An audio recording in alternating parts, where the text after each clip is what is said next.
क्योंकि जहाँ हमारी पैदाइश है वो हम सोच भी नहीं सकते कि एक्टर बनेंगे। अरे क्या कह रही हो अम्मा, मैंने कि सही में हम करते हैं। तो मुंबई में भी लड़कियों का हो, बच्चों का हो, बुजुर्गों का हो, हर वर्ग के लोग प्यार करते हैं।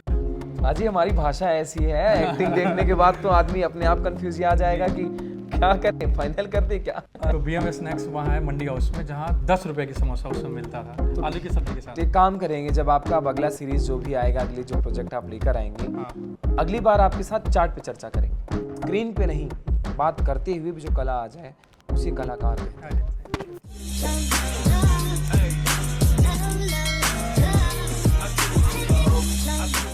बिहार के थिएटर से पंचायत की स्क्रीन तक हाँ। विशाल जी उर्फ हम आपको कैसे बुलाएं, जगमोहन भैया के नाम से बुलाएं तो कैसा लगेगा? अच्छा लगेगा कि ये मीम की दुनिया में सबसे ज़्यादा वायरल कोई अगर मैंने देखा तो आप थे।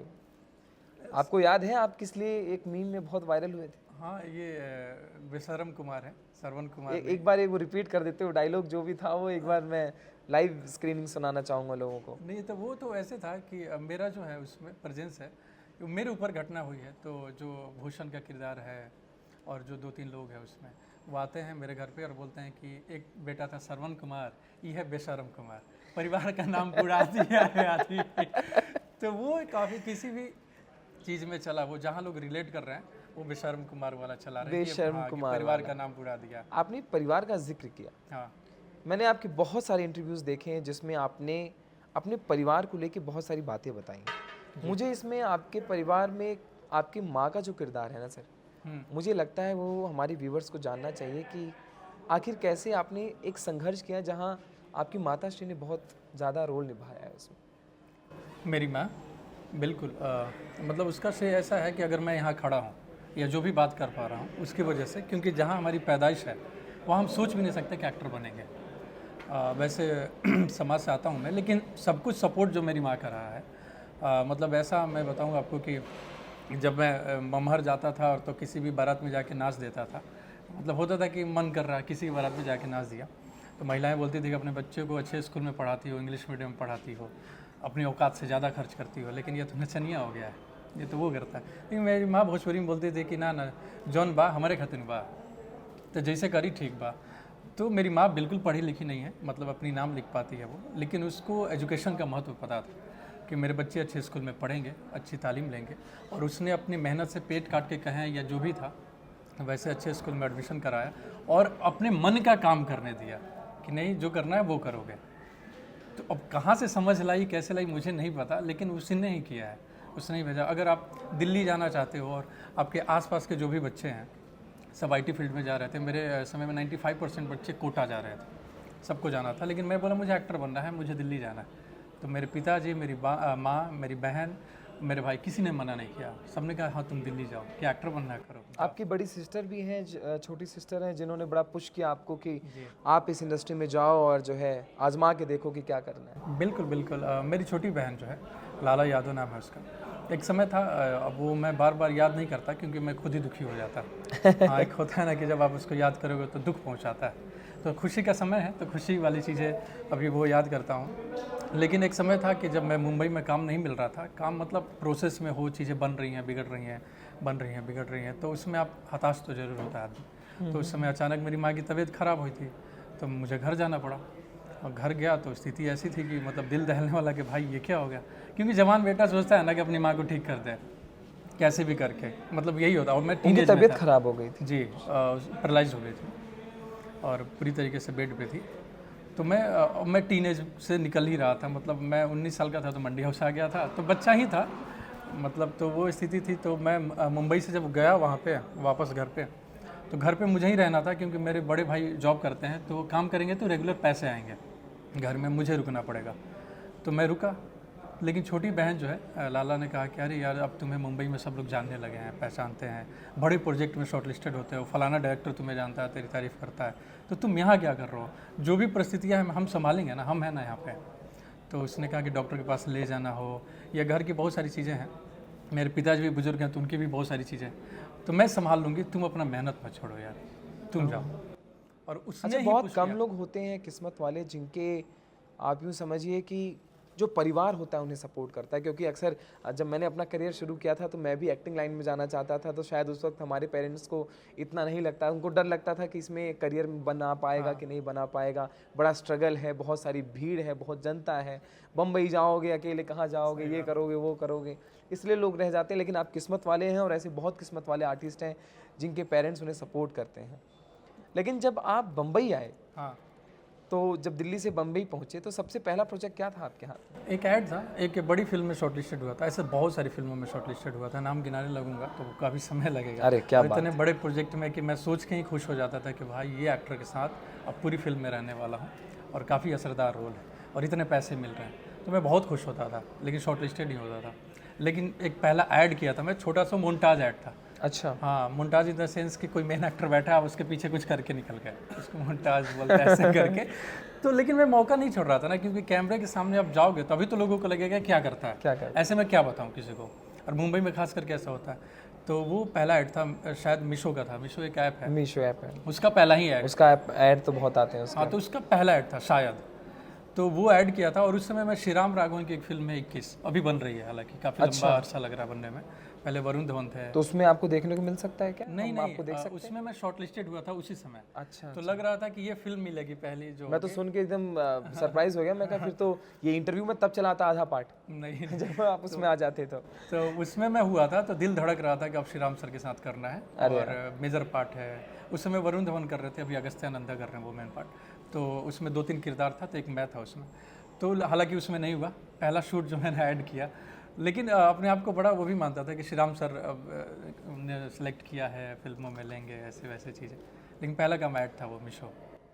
ऐड के बाद आपको क्या उम्मीद थी कि यार कभी ऐसे मूवी मिल जाएगी ओटीटी थिएटर में, जो है कभी ऐसे मेरी स्क्रीनिंग होगी या कभी कुछ ऐसे चलेगा, क्या मतलब आइडिया था आपके पास? या आपने भी हमारी जैसे, हम आम जनता के जैसे सोचती है कि यार नौकरी करना है, थोड़ा पैसा कमाना है, घर चलाना है, बीवी बच्चे ये वो?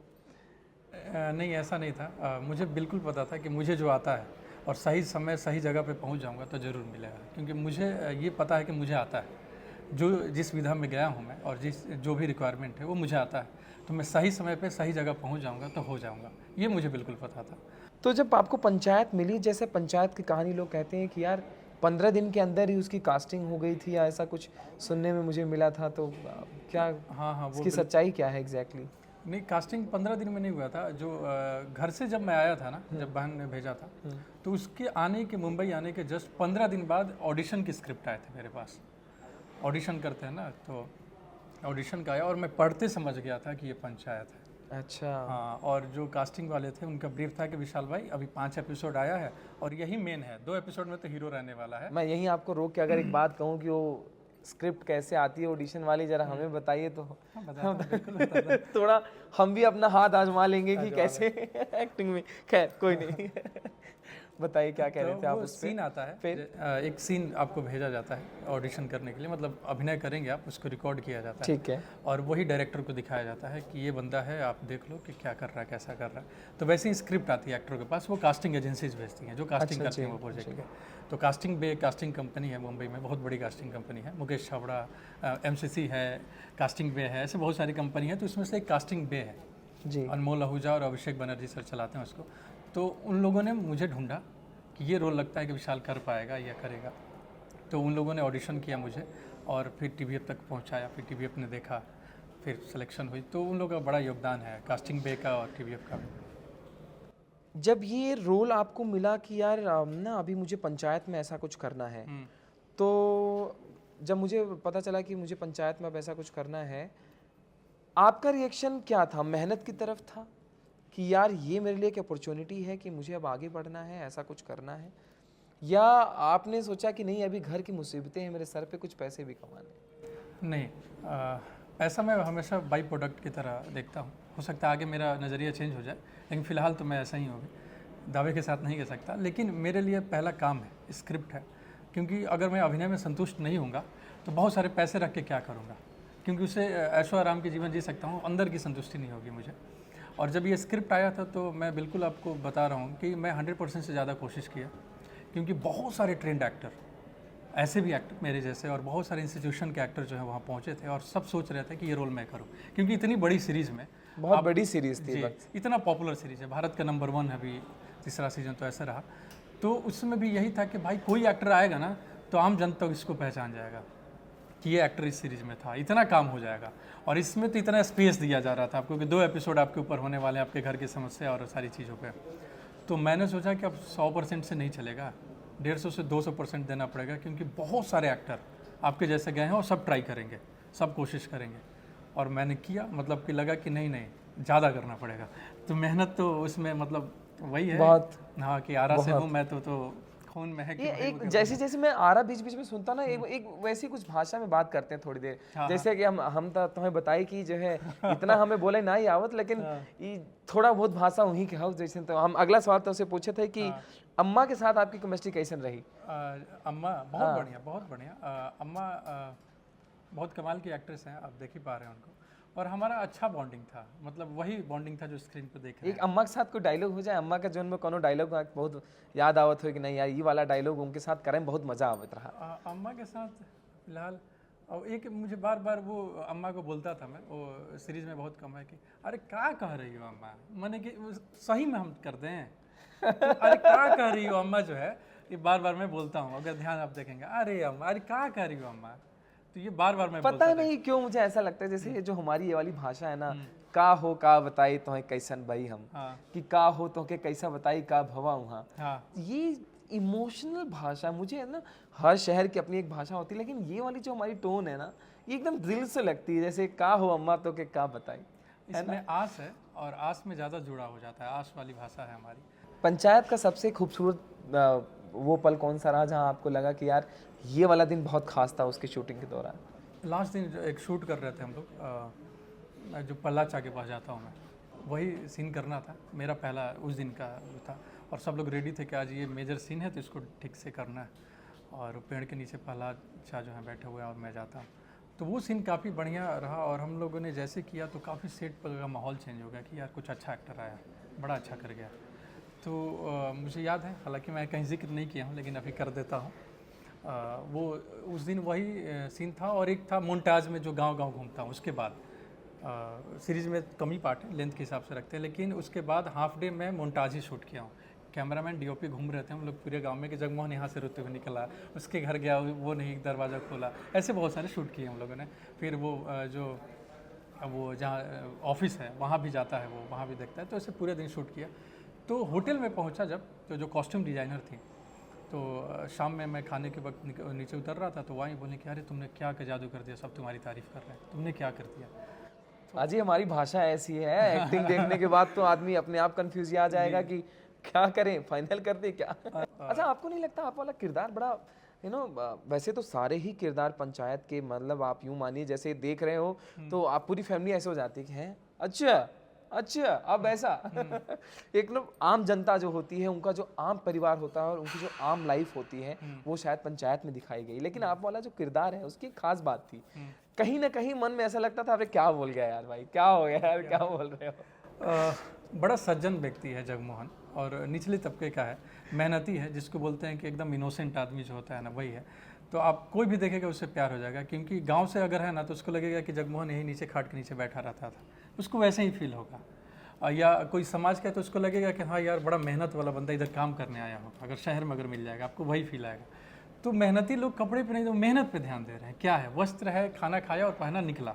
और इतना गरीब भी है स्टोरी के हिसाब से कि घर के लिए लड़ाई चल रही है ना, कि 2 कमरे का घर हो जाए तो बहुत कुछ ठीक हो जाएगा उसके रियल लाइफ में भी, जो भी चीज़ें, नहीं तो 3 लोग एक आम इंसान के जिंदगी में 2 आम, एक छोटा सा घर ही तो चाहिए होता है, वो भी 2 कमरे की खोली चलेगी, तो उसकी लड़ाई चल रही है उसके लिए। तो वो एकदम वैसा ही है, इसलिए निचले तबके का है तो उसकी वेशभूषा भी सारी चीज़ें मेकर वैसे ही रखें। जो एक सवाल सभी जनता के मन में आता है, आप जब एक एक्टर बन जाते हैं तो आपका जो रुतबा होता है वो शायद आम जनता जितना नहीं होता, एक बढ़ जाता है। ऐसा लगता है जैसे आपने अपनी ज़िंदगी में काफ़ी मेहनत करके एक अचीवमेंट हासिल कर ली है, लेकिन much more to go, much more to go, अभी बहुत बहुत काम करना है इंडस्ट्री में, बहुत नाम करना है। लेकिन अब आपके बिहार के जिस ज़िले से आप आते हैं, उस ज़िले में आपके लिए क्या रिएक्शन है, लोगों का प्यार कितना है? बहुत प्यार है, मतलब मैंने सोचा भी नहीं था कि इतना जल्दी इतना प्यार हो जाएगा, और जिम्मेदारी और बढ़ गई है। मतलब मैं तो वो हो गया हूँ कि एक बोझ आ गया है कि अगला करूँगा तो कुछ अच्छा करूँ कि लोग और प्यार करें ना, क्योंकि एक जिम्मेवारी आ गई, तो उसकी वजह से बहुत सारा चीज़ें जो है वो इधर उधर हो गया है। आरा के बारे में कुछ कहना चाहते हैं? कितना खूबसूरत है आरा, ताकि हमारे व्यूवर्स जाने कि आरा जाकर घूमना चाहिए भाई, ऐसे ऐसे टैलेंटेड आर्टिस्ट वहाँ रहते हैं। जो कुछ भी हूँ वो आरा के देन की वजह से हूँ, क्योंकि जो भी मेरे अंदर डाला गया, जो रंग आप देख रहे हैं, जो भी वो समझ की हो या पर्सनालिटी की हो, जो भी है वो सब कुछ रंग वहीं से आया है, मेरे माँ बाप से और आरा से आया है, क्योंकि बेसिक लर्निंग मैंने वहीं किया है। मैं कहीं इंस्टीट्यूशन से पास आउट नहीं हूँ, तो बेसिक लर्निंग मेरी सड़कों पे धूल फाक के और बड़े बुजुर्ग जो भी थे गुणी, उनके चरणों में बैठ कर हुआ है। तो आरा में ऐसे बहुत सारे गुणी हैं जिनके चरणों में मैं बैठ के सीखा, निरंतर समझते रहा, सीखते रहा। तो बेस उन लोगों ने तैयार कर दिया था, मेरे हिसाब से मुझे तैयार कर दिया था, फिर मैं दिल्ली आया था। तो आरा की बहुत अहमियत है मेरे जीवन में, और वो हो मेरी ईमानदारी हो या मेरी मेहनत हो या सारी चीज़ें हो, तो सबका जो है ना वहीं से आया है मेरे अंदर। जी वो हो लड़ने की, हाँ भाई क्या है, तारा वाले लोग हाँ क्या हलवा बोल देख लिया ही तो वो वाली स्थिति जो है सब आरा से आया हुआ है मेरे अंदर। तो आरा का बहुत महत्व है मेरे जीवन में, क्योंकि बेसिक चीज़ें वहीं से लेकर आया हूँ मैं। बिल्कुल बिल्कुल। और एक जो खास बात है कि आपको खाना खाना बाहर का बड़ा पसंद है, मैंने सुना है। दिल्ली उल्ली में आप बहुत जंक फूड खाते थे। ये नहीं, जंक फूड खाने के बाद ये पर्सनैलिटी कैसे है, मैं तो ये हैरान हूँ। नहीं, आप ही के इंटरव्यूज़ बोलते हैं, मैं तो आपने इतनी जगह इंटरव्यूज़ दिए हैं भाई साहब, मैं सुन के हैरान हो गया कि मैं आपसे पूछूं क्या क्या। लोगों ने इतना कुछ पूछ रखा है आपसे। उसमें एक ही बात इंटरेस्टिंग लगी कि खाने के बारे में पूछता, क्योंकि आजकल की हमारी जो युवा पीढ़ी खाने बहुत ध्यान देती है। तो जंक फूड खा के ऐसे कैसे पर्सनैलिटी बना ली? नहीं, उस समय होता क्या है कि मैं बहुत चटोर किस्म का लड़का हूँ। हाँ, जो सच्चाई है, बचपन में तो बहुत मीठा भी खाता था और तीखा भी पसंद था। लेकिन जब दिल्ली पहुंचा था ना, तो अब चिली पटाटो मुझे आरा में नहीं पता था कि चिली पटाटो होता है। अरे आधी चीजें हमारे उधर गांव में पता ही नहीं होती, जो नहीं इधर होता है, यहाँ की मेनू नहीं समझ आती। हाँ नहीं आता। तो जब आपके सामने पड़ा होता है और स्वाद चखते हैं तो लगता है कुछ नया है, तो आपको आदत लगती है। हालांकि लेकिन जब मैं शुरुआती दिनों में था तो समोसा, आज भी समोसा मुझे सबसे ज़्यादा पसंद है। मैं सुबह भी खा सकता हूँ, सुबह भी समोसा चाय चल सकता है, मैं खा सकता हूँ। तो मैं मंडी हाउस में जब था तो एक समय था जब मुझे समोसे खाने का मन होता था, तो पैसे एक्स्ट्रा नहीं थे क्योंकि लिमिटेड पैसा था, और उसी में ट्रैवल करके मंडी हाउस जाना है और अपनी विधा में सीखना जानना है, जो भी वक्त देना है करना है, नाटक करना है, और फिर उसी पैसे से वापस घर जाना है। तो ट्रैवलिंग का पैसा केवल मैनेज हो रहा था, तो उस समय बड़ा कष्ट होता था, क्योंकि BMS स्नैक्स में सभी जगह बोला हूँ, अभी कल जाऊँगा मैं खाने। तो BMS स्नैक्स वहाँ है मंडी हाउस में, जहाँ 10 रुपये की समोसा उसमें मिलता था, तो आलू की सब्जी के साथ। तो एक काम करेंगे, जब आपका अब अगला सीरीज जो भी आएगा, अगली जो प्रोजेक्ट आप लेकर आएंगे, हाँ अगली बार आपके साथ चाट पे चर्चा करेंगे, बिल्कुल करेंगे, ताकि मज़ा भी और आएगा और साथ में समझ आएगा कि जो स्वाद पे जो चर्चा है वो कितनी मज़ेदार और चोटरीदार होता है। तो वो खाने के लिए कुछ दिनों तक तरसता था मैं कि यार, तो उसके हिसाब से पैदल भी जाता था। अब स्ट्रगल नहीं कहेंगे उसको, मतलब प्रोसेस है। तो ऑटो का जो है पैसा ये जो आपने बोला ना कि स्ट्रगल नहीं प्रोसेस है, ये बहुत लोग समझ जाएं तो ज़िंदगी में जो चाहते हैं वो कर लें। बिल्कुल बिल्कुल, स्ट्रगल जैसी कोई चीज़ नहीं कोई होती। चीज़ नहीं होती। आप मेहनत कर रहे हैं, वो आपका प्रोसीजर ही है, अगर आप वो चाहते हैं, चाहे जितना मर्जी कठिन। आपको चाहिए ना, मुझे मंडी हाउस पहुंचना था, किसी और को नहीं पहुंचना था। तो मुझे कैसे पहुंचना है, मुझे मैनेज करके जाना है। और मैं कहूँ कि मैं पहुंच नहीं पा रहा हूँ, पहुंचना भी मुझे है, ब्लेम भी करूँ लोगों को, तो कैसे होगा। संगीत पसंद है आपको? बिल्कुल पसंद है। गाना वाना भी कभी पसंद है? गाना तो बिल्कुल पसंद है, लेकिन आप कहेंगे गाने का तो मैं गाऊंगा नहीं, सभी जगह गाया हूँ मैं। मुझे लगा एक सुना दीजिए ना, ऐसा मजा आ जाएगा। मैं कोई नाटक का संवाद सुना दूंगा, चलिए नया कुछ हो जाएगा। ठीक है, एक वही हो जाए, एक मजेदार सा कुछ तो हो, इंटरेस्टिंग। और वो भी लेकिन सीरियस नोट का है। अभी मूड जो है हम लोग का वैसा हो गया, लेकिन नॉर्मली सुना देता हूँ आपको ऐसे। मतलब मैं उस जोनर को चेंज कर दूंगा, मैं भी एक आर्टिस्ट हूँ। एक एंकर एक आर्टिस्ट ही तो होता है। हाँ, बस आप रिएक्शन वैसे देंगे, मेरे को ऑडियंस मिल गया। वो एक नट सम्राट प्ले है जी, बड़ा VV शिरवाडकर जी का लिखा हुआ, मराठी प्ले राइटर था। तो उनका एक प्ले, उसमें एक स्पीच जो मुझे हमेशा याद रहता था, और कष्ट के दिनों में उसको दोहराता था, मैं आज भी दोहराता हूँ। एक था कि to be or not to be, that is the question. जगाओ कि मरावो एक का सवाल। अच्छा क्या है, मन ही मन मुसीबतों को दिए को चोट को सहना, या उसके खिलाफ खड़ा होकर उसका खात्मा कर देना। खाना पीना सोना, सोने में सपने देखना, सपने में ही तो पेच है, सपने में मौत को देखना। मौत एक ऐसा देश जिसकी सरहदों से कोई भी मुसाफिर लौट कर वापस नहीं आए। हम मैं कहाँ जाऊँ, किसके दरवाजा को खटखटाऊँ, किसके आगे रहम की भीख मांगूं। हे परमेश्वरा, मुझे पत्थरों जैसी दृढ़ता और धैर्य दे ताकि सह सकूं मैं इस पल को। सॉरी। अरे यार अमेजिंग यार अमेजिंग। आपकी आंखों में जो मैंने वो पानी देखा ना सर ये बोलते हुए, मैं कंट्रोल कर रहा था कि जगमोहन जी आपकी जो ये आपके जो कला है ना, जो कहते हैं ना कि स्क्रीन पे नहीं बात करते हुए भी जो कला आ जाए उसे कलाकार कहते हैं।